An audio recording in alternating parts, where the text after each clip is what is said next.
मुझे लगता है कि लोगों की संख्या कम करने और उन्हें गुलाम बनाकर रखने के सिवा विश्व के शासकों के पास और कोई विकल्प वैसे भी नहीं था।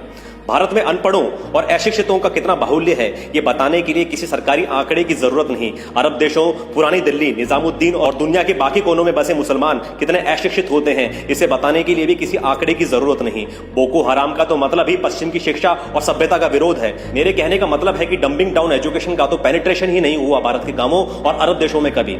पश्चिमी शिक्षा के गुलाम तो सिर्फ 10% से भी कम लोग बने होंगे। बाकी बच्चे लोगों ने क्या उखाड़ लिया? तो सिर्फ ईमान लाते रहे और कृणवंतो विश्व आर्यम का राग गलाते रहे। तुम अपनी संस्कृति, रिवाज, इतिहास अपने पैगंबरों और ऋषियों के नाम पर अकड़ते रह गए। तुमने कभी स्वयं को शिक्षित नहीं किया। तुमने कभी इवोल्यूशन को सबसे बड़ी प्राथमिकता नहीं बनाया। तुम कभी समय के साथ आगे नहीं बढ़े। तुम आज भी वही हो जब तुम्हारे नबी क्वांटम जर्नी करके 7वें आसमान पर पहुंच गए थे। तुम आज भी वही हो जब तुम्हारे इंजीनियर नल और नील ने राम सेतु खड़ा कर दिया था। तुम्हारे गांवों में तुम्हारे बुजुर्ग आज भी हुक्का सुलगाते हुए, सीसीटीवी की तरह आते जाते हुए युवाओं का चरित्र तोलते हैं। तुम आविष्कार नहीं करते। तुम अपने स्मार्ट विलेजेस नहीं बनाते। तुम सिर्फ नायकों का इंतजार करते हो। तुम अपनी क्रिएटिविटी और दूरदृष्टि का इस्तेमाल नहीं करते, लेकिन तुम्हारे दुश्मनों ने हमेशा किया है। तुम्हारी सोच सिर्फ रिटायरमेंट और वंश आगे बढ़ाने तक रही है, जबकि दुश्मनों की सोच 500 सालों तक। तुम जैसा चल रहा है वैसे ही चलते रहना देना चाहते हो। दुश्मन ने हमेशा अपने आप को अपग्रेड किया है। तुमने सुपीरियरिटी के रास्ते पर चलकर अपने जीवन में उत्सव पैदा नहीं किया। दुश्मन ने कमजोर करने के लिए तुम्हें pizza, Pepsi, porn, play station परोस दिया।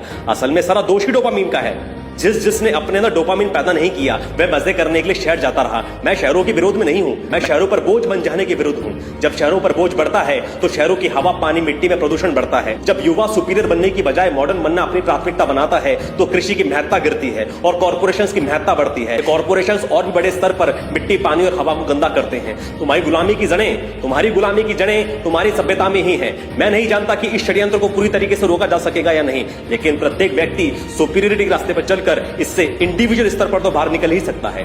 फिर जो इंडिविजुअल्स इंडिविजुअली इस रास्ते पर चल रहे हैं उनका एक समाज तैयार किया जा सकता है ताकि ये सब लोग एक दूसरे की यात्रा में सहयोगी बने, क्योंकि सब न्यूरोप्लास्टिसिटी है।